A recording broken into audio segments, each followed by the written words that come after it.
Lucas capítulo 15, verso 8 a 10 diz assim a palavra do Senhor. Ou qual a mulher que tendo 10 moedas, se perder uma, não acende a candeia, varre a casa e a busca com persistência até achá-la? E quando a encontra, chama as amigas e vizinhas dizendo: alegrai-vos comigo, achei a moeda perdida. Assim vos digo, que há alegria diante dos anjos de Deus por um pecador que se arrepende. Amém. Meus queridos irmãos, esse texto precioso de Lucas 15, Jesus nos conta 3 histórias. E essas histórias têm um objetivo em comum: reforçar a alegria de Deus e a ação de Deus em busca do perdido. Na primeira história, Jesus fala de uma ovelha perdida. Na segunda história, Jesus fala de uma dracma, nesta versão está moeda, mas é uma dracma perdida.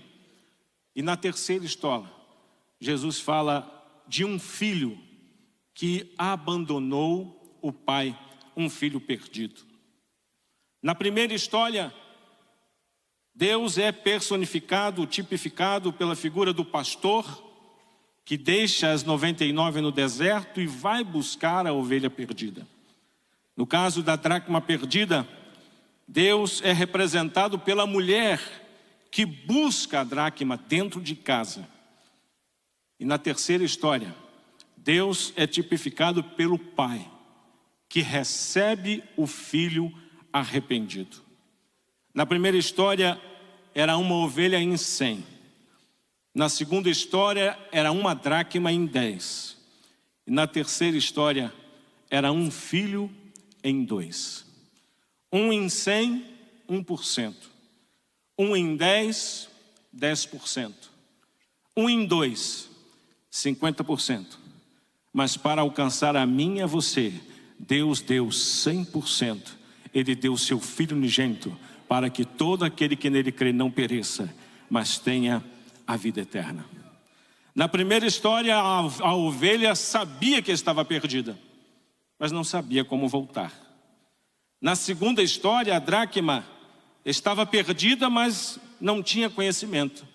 Ela estava perdida dentro de casa.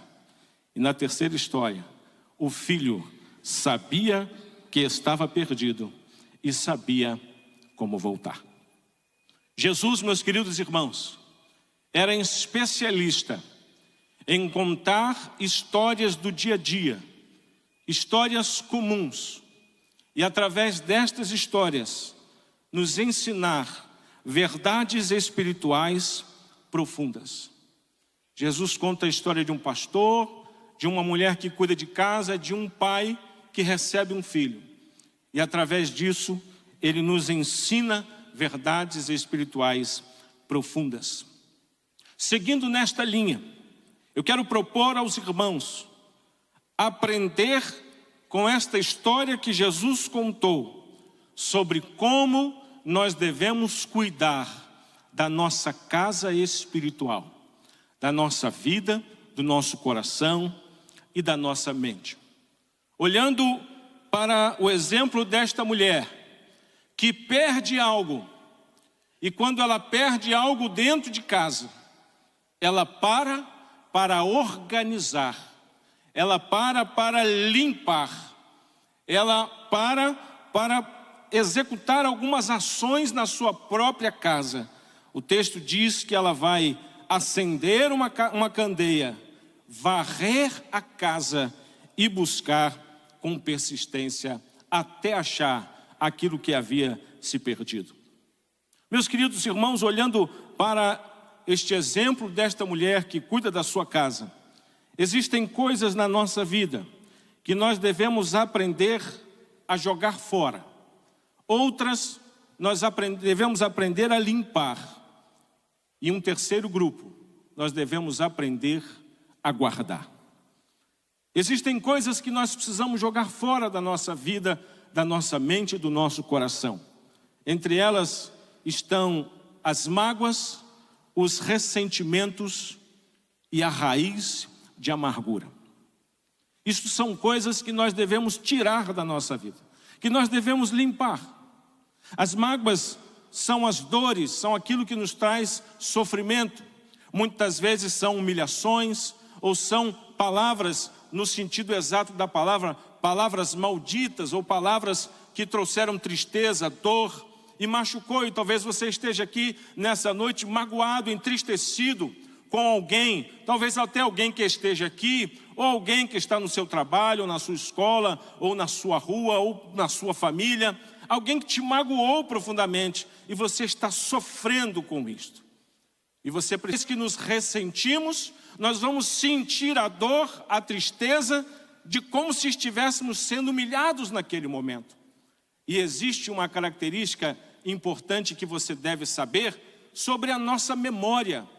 A nossa memória, muitas das vezes, ela tem a capacidade de distorcer os fatos, de distorcer os acontecimentos. É bem possível que você possa se lembrar de uma casa que você morou há muito tempo atrás, e quando você lembra com aquela mente da infância, você lembra de um quintal grande, de um lugar espaçoso, e por vezes você vai visitar esta mesma casa agora, e você vai se assustar de como era pequeno, de como era reduzido o tamanho, mas na nossa mente era muito grande. Porque a nossa memória, ela tem essa capacidade de distorcer e muitas vezes ela vai aumentar algo. Então, quando você tem um ressentimento por uma mágoa que realmente aconteceu, a nossa memória às vezes aumenta. E aquilo que era de um jeito, quando você lembra de novo e sente a dor de novo, isto vai aumentando, aumentando, até se tornar uma terrível situação que você precisa resolver na sua vida. E se você não cuidar disso, isso vai virar uma raiz de amargura, uma fonte de tristeza e de sofrimento, e que pode até levar a uma situação pior, uma situação de depressão, porque você não tratou algo que deveria ter tratado agora. Como é que a gente deve fazer? Pastor, como é que eu faço para jogar estas coisas fora? Você deve usar um remédio. Este remédio é muito importante você saber usar. Ele se chama perdão. O perdão é o remédio para as suas memórias amargas. O perdão é o remédio para a sua mágoa. O perdão é o remédio para o seu ressentimento. Mas às vezes as pessoas têm dificuldade de perdoar porque elas dizem assim: mas pastor, não vou perdoar, porque a pessoa não se arrependeu, ela não falou comigo, ela não me procurou, eu não vou perdoar. Porque a gente trata o perdão como algo que a gente dá para alguém, mas o perdão não é algo que você oferece a alguém. O perdão é um remédio que você toma para que você tenha vida e vida com abundância. Jesus ensinou isso na oração, e diz assim: perdoa os nossos pecados, assim como nós perdoamos aos nossos devedores, as pessoas que nos fizeram mal. Perdoar, meus queridos irmãos, não é fácil.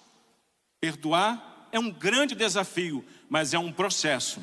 E nessa noite, você precisa galgar o primeiro degrau para você perdoar alguém. Você precisa perdoar. E você começa perdoando da maneira mais difícil. E sabe qual é a maneira mais difícil? É orar por essa pessoa.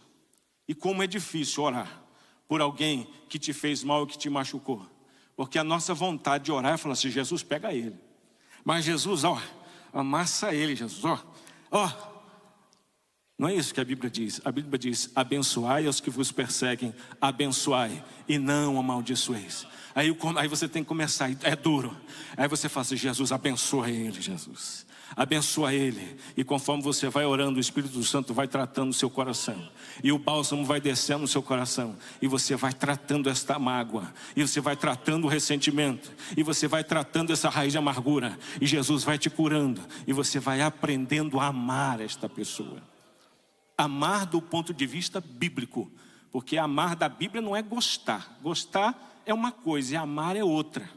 A Bíblia fala que nós devemos amar. E amar é decisão, amar não é sentimento. Devemos jogar fora a mágoa, o ressentimento e a raiz de amargura.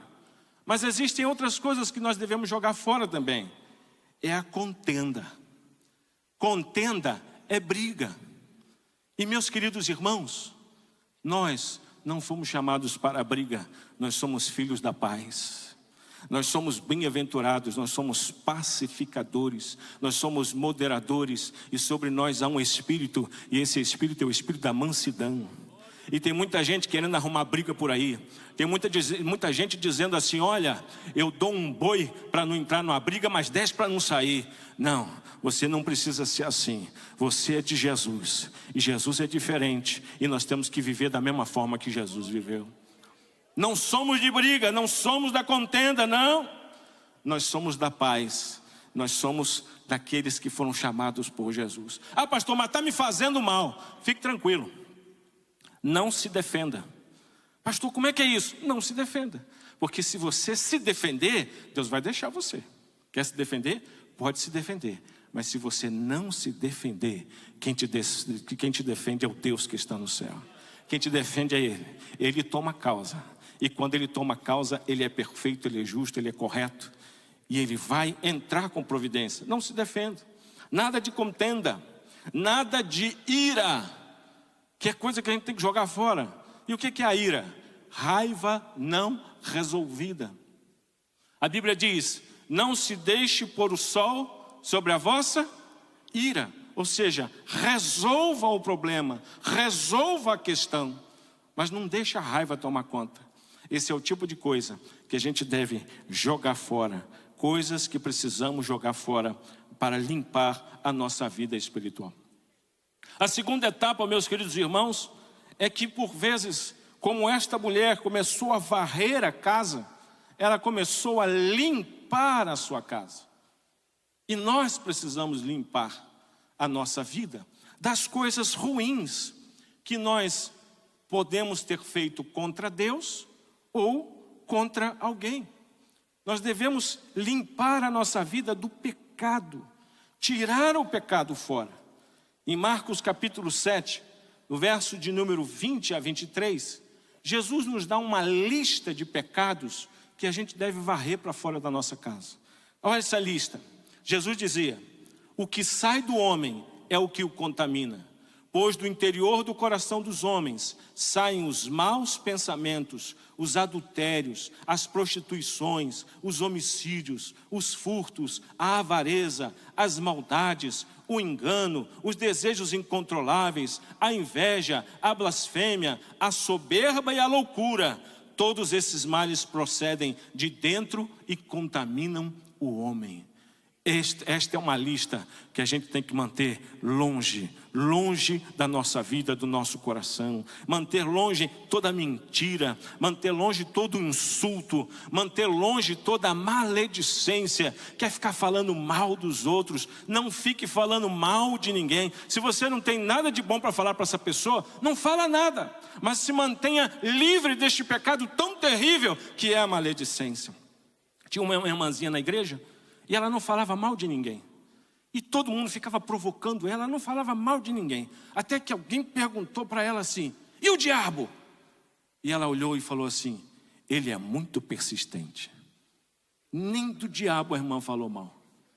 Às vezes, irmãos, a gente tem que aprender a se calar. Se eu não tenho nada de bom para falar, então eu não vou falar nada. A minha vida tem que ser uma fonte doce. A minha vida não pode ser fonte de água amargosa, de água ruim. Não, nós temos que ter boa palavra. E se a gente não pode falar nada de bom, vamos ficar calados até que do Senhor venha aquilo que nós devemos falar. O que você deve fazer? A palavra de Deus é muito simples e muito clara. Ela vai dizer o seguinte: se pecardes, tendes um advogado para com o Pai, Jesus Cristo. Ele é fiel e justo para vos perdoar de todos os pecados e vos purificar de toda injustiça. Nós temos um advogado para com o Pai, e você deve entender e subir a escada. E qual é o primeiro degrau? Reconhecer que você pecou. Primeira coisa é você reconhecer. Tem gente, irmão, que não reconhece. A pessoa fala assim: olha, eu falei mal de você, mas você também não ajuda. A pessoa quer justificar aquela atitude. O filho pródigo, ele só saiu da onde ele estava quando ele reconheceu. Ele diz assim: pai, pequei contra o céu e perante ti, já não sou digno de ser chamado teu filho. Quando ele reconheceu, o processo de arrependimento começou na vida dele. Tem que reconhecer, meus irmãos, e tem que chamar pecado de pecado. Não pode chamar pecado de pecadinho, mentirinha branca, invejinha branca. Tudo isso é pecado, e tudo isso nós apresentamos ao Senhor, pedimos perdão, e Ele purifica você com um sangue precioso. Ele limpa você, Ele tira todo este mal. Primeiro, reconhecer. Qual é o segundo passo? Confessar. Confessar o pecado. E às vezes a gente tem que confessar em voz alta, para você ouvir, para que você tenha vergonha e nunca mais venha fazer aquilo de novo. É assim que nós devemos tratar o pecado. O pecado quer ficar escondido, ele quer ficar no segredo, ele quer ficar na escuridão, onde ninguém está sabendo. Mas quando você confessa, você mata o poder do pecado e você glorifica o nome do Senhor. Confessa e deixa, e você alcançará a misericórdia. E qual é o último passo? Abandonar. Reconhecer, confessar e abandonar. Porque tem gente, irmão, que fica indo e voltando. Senhor, me perdoa, pequei, perdão, pequei, perdão. E fica como o mar, vem e volta. Parece que vai e volta. Deus não mandou você ser assim. Deus pediu que você fosse uma pessoa constante. Larga isso que está te fazendo mal. Larga isso que o Espírito Santo está te mostrando. O Espírito Santo está mostrando para você a situação que você tem que mudar. Em nome de Jesus, hoje você vai sair daqui diferente. E aquilo que você fazia antes, você vai jogar fora, porque Jesus entrou na sua vida, entrou no seu coração e vai acabar esse pecado que tem tirado você da presença do Senhor. Existem coisas que nós temos que tirar, jogar fora, limpar. E a terceira coisa, existem coisas que nós precisamos guardar. Nós temos que guardar. E quando a Bíblia fala de guardar, em primeiro lugar, a Bíblia fala que nós devemos proteger. Em Provérbios capítulo 4, verso 23, diz: sobre tudo que se deve guardar, guarda o teu coração, porque dele procedem as saídas da vida. Você precisa guardar o teu coração, proteger o seu coração. A gente está vivendo, irmãos, num tempo em que nós estamos sendo atropelados por tanta informação. É muita informação. As nossas crianças recebem informação desde cedo. O aparelho celular vai colocando informação, muita informação. E as pessoas não estão sabendo lidar com esse tanto de informação. E tem coisa, irmãos, que faz mal. Tem coisa que faz mal você ver, tem coisa que faz mal você ouvir, e tem coisa que faz mal você saber. Não é bom você saber de certas coisas, ouvir certas coisas, coisas libidinosas, coisas que o mundo oferece. Isso você tem que tirar fora. Guarda o teu coração, guarda a tua vida. Começa a questionar isso que está vindo, e começa a questionar essas piadinhas. Se tem alguém lá do seu trabalho que tem tranquilidade de ficar contando piada, uma piada infame para você, então começa a se questionar se você está fazendo o papel de cristão, se você que está permitindo que isso aconteça, ou se você está colocando limite para que as pessoas saibam que você é servo do Senhor, que você é uma serva do Senhor, e sobre você há o Espírito Santo de Deus. Temos por este tesouro em vasos de barro, para que a excelência do poder seja de Deus e não de nós. Aonde você vai, você leva a chama do Espírito Santo. E é por isso que ninguém gosta de você. É porque o brilho que há em você mostra tudo que está errado no mundo. Mas este mesmo brilho que mostra as pessoas procurarem você para pedir ajuda, para pedir oração, porque o casamento está ruim, porque está precisando disso. Estão procurando por quê? Porque sobre você há o Espírito Santo de Deus. Pastor, não estou entendendo tanta luta. Eu falei assim, não, você não precisa ficar preocupado, assim como Pedro falou. Não ache estranho. É porque você é o tabernáculo de Deus. Você é o templo móvel. E aonde você vai, a presença do Senhor está sobre você. E você vai fazer a diferença. Proteger o coração. Guarda o teu coração do mal. A palavra de Deus nos fala que nós devemos guardar a fé. 2 Timóteo 4:7, o apóstolo Paulo, no final da sua trajetória, vai falar esse texto tão lindo e diz assim: combati o bom combate, acabei a carreira e guardei a fé. Existem situações que querem abalar a sua fé, querem estremecer a sua fé, mas você precisa guardar a sua fé. Precioso é aquele que te prometeu. Ele é fiel, Ele é justo e Ele vai fazer. Pastor, está dando tudo errado. Fique tranquilo, porque enquanto tiver tudo dando errado, quem vai receber a glória é Jesus. E vai acontecer. Mas você precisa guardar a sua fé, guardar essa promessa que você tem no seu coração, e muitas vezes se posicionar, assim como Jó se posicionou. Ele disse assim: eu receberia o bem de Deus e não o mal? Não, Deus deu, Deus tomou, bendito seja o nome do Senhor. Ele chegou a dizer: ainda que Ele me mate, nele esperarei. O apóstolo Paulo, ele escreveu dizendo: se esperamos em Cristo somente nesta vida, somos os mais miseráveis de todos os homens. Se você serve a Jesus para ser rico, se você serve a Jesus para ser próspero, para ser feliz, você é o mais miserável de todos os homens. Porque o que Deus tem para nós é muito maior, muito mais alto e muito mais precioso do que qualquer coisa que nós venhamos a receber nesta vida. Porque qualquer coisa que você receba nesta vida tem prazo de validade, mas o que tem para nós na eternidade é para sempre e sempre. Não troque o eterno pelo temporal, não troque o minuto por aquilo que não tem tempo. A nossa salvação em Cristo Jesus é preciosa. Guarda a sua fé, fique firme, passe pela luta, passe pela prova. Ainda que alguém faça como fizeram com o salmista: onde está o teu Deus? Onde está a sua vitória? E você vai dizer: o meu socorro vem do Senhor que fez os céus e a terra. Não é nem de um monte de um lado, nem de um monte do outro. O socorro vem do alto, vai te surpreender, o nome de Deus vai ser glorificado, e a sua família também vai ver que o Senhor está trabalhando, e grande será a salvação que vai acontecer por meio dessa dificuldade. Coisas que precisamos guardar no nosso coração, a nossa fé. Mas a Bíblia nos fala acerca de guardar os mandamentos. João capítulo 14, verso 21, está escrito: aquele que tem os meus mandamentos e os guarda, este é o que me ama. Olha que interessante, meus queridos irmãos. Dizem os especialistas que cada pessoa tem uma linguagem de amor, um jeito de dizer que ama.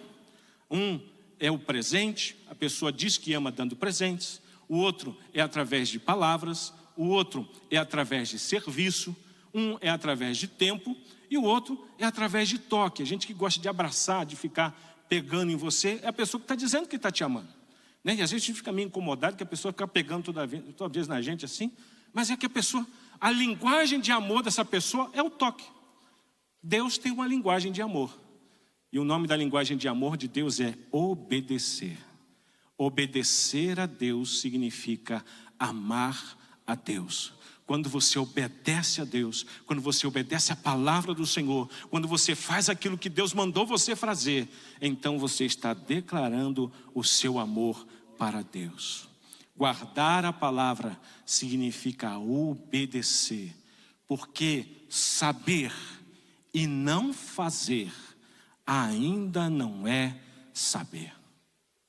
Muitas vezes nós conhecemos o texto bíblico, mas você só vai saber a profundidade quando você começar a aplicar esse texto na sua vida. E aí você vai descobrir algo interessante, que só é possível você praticar a Bíblia se você for dependente do Espírito Santo de Deus. Se você for dependente, Deus vai te dar graça. Se você for dependente, você vai conseguir vencer. Senão, você vai perder e vai ficar frustrado, e precisa compreender que o único jeito de servir a Deus de verdade é você ser dependente dEle. Meus queridos irmãos, nós precisamos aprender a cuidar da nossa casa espiritual. Existem momentos que você precisa varrer, existem momentos que você tem que acender uma candeia, existem momentos como na manhã de hoje, em que nós somos convidados a avaliar a nossa vida, a analisar a nossa vida e verificar se nós estamos bem diante do Senhor. Existe uma oração que é necessário ter muita coragem para você fazer. Antes de você tomar a ceia, é você perguntar: Espírito do Senhor, há acaso algo em mim que impede, que me atrapalhe de participar da ceia? Faça essa oração e espere, e o Espírito Santo vai falar ao seu coração e vai mostrar os ajustes que você tem que fazer. E você vai ajustando e melhorando a cada dia. E como dizem Oséias, nós vamos conhecer e prosseguir em conhecer ao Senhor. Cuidar da sua vida espiritual é o mais importante. Nós que somos salvos, nós temos Jesus na nossa vida e podemos contar com Ele. Mas é possível que tenha alguém que ainda não entregou a sua vida a Jesus. Eu tenho no meu coração um desejo de lhe contar uma ilustração. E essa ilustração vai falar acerca da graça de Deus sobre a nossa vida, que se chama Jesus. Eu queria que você prestasse atenção a uma história, uma ilustração. E essa história dá conta de um colecionador de quadros alemão, muito rico na Alemanha, e ele tinha um filho. E na época da guerra, o filho desse alemão foi alistado. Era obrigatório que ele fosse alistado no exército, e o colecionador teve que permitir que seu filho fosse para a guerra. E no meio da guerra, este jovem estava entrincheirado com outros soldados, quando eles se viram cercados pelo inimigo. E sem uma situação, já havia acabado a munição deles, não sabia o que fazer, ele resolve propor àqueles que estavam na trincheira com ele: olha, eu vou levantar, eu vou correr, vou chamar a atenção do inimigo para mim, e vocês fogem para a floresta. E assim aquele jovem o fez. Levantou, saiu correndo, ainda deu os últimos tiros nos inimigos, e os inimigos acertaram ele, mataram ele, mas aqueles que estavam na trincheira conseguiram fugir. Eles voltaram para a Alemanha e procuraram um pintor de rua e levaram uma foto daquele soldado valoroso que sacrificou a vida por eles, e pediram para que ele fizesse o retrato daquele soldado. Eles fizeram um retrato e eles foram até a casa daquele magnata colecionador. Bateram a porta, e quando aquele senhor atendeu, eles disseram: olha, o senhor não nos conhece, mas nós servimos com o seu filho, e o sacrifício que ele realizou nos promoveu a vida. Nós estamos aqui, preservou a nossa vida pelo sacrifício do seu filho. Então nós queríamos entregar para o Senhor este retrato que nós fizemos do seu filho. E aquele magnata abraçou aquele retrato, abraçou aquele jovem, chorou muito. E lá na sua casa, ele pediu para tirar o quadro mais famoso e colocar aquele retrato, um retrato muito simples do seu filho. E ele chamou aquele quadro de O Filho. E todos os dias ele ficava ali diante daquele quadro, chorando com saudade do seu filho, e o jardineiro observava o comportamento daquele homem. Aquele homem morreu, e todos os seus bens preciosos foram levados a leilão. E havia uma grande expectativa, porque os quadros, os melhores quadros da Alemanha estavam ali naquela coleção. E quando começou o leilão, vamos começar com O Filho, aquele retrato simples. E começou com os lances, e ninguém dava um lance, porque não era muito bonito. Começou com 1.000, foi descendo, descendo, descendo, e alguém disse assim: olha, a gente não está interessado nesse quadro, nós queremos os outros quadros. E o leiloeiro falou assim: não, a ordem que eu tenho é que eu tenho que apresentar primeiro esse retrato. E foi baixando, baixando, baixando. Quando chegou num valor mínimo, o jardineiro se levantou lá de trás e falou assim: esse valor eu pago. Esse valor eu pago porque eu sei o que este quadro significava para o meu patrão, e comprando este quadro eu vou honrar a memória do meu patrão. E ele foi lá, e nessa época você já pegava o quadro, o jardineiro pegou o quadro e voltou para o seu lugar. E o leiloeiro bateu e disse: leilão encerrado. Disse: mas e as outras obras? Nós viemos aqui pelas outras obras. O que vai fazer? E o leiloeiro foi muito claro: há uma cláusula no contrato, no testamento, que diz assim: quem ficar com o filho leva tudo. Se você ficar com Jesus, você vai levar tudo. Eu não sei o que te trouxe aqui. Sua história pode ser a pior história que tem, mas se você levar Jesus, Ele vai mudar a sua história, vai mudar tudo que você já viveu. Ele vai fazer algo novo e algo diferente ao seu coração. Quem leva o filho, leva tudo. Que Deus abençoe os irmãos, em nome de Jesus. Amém.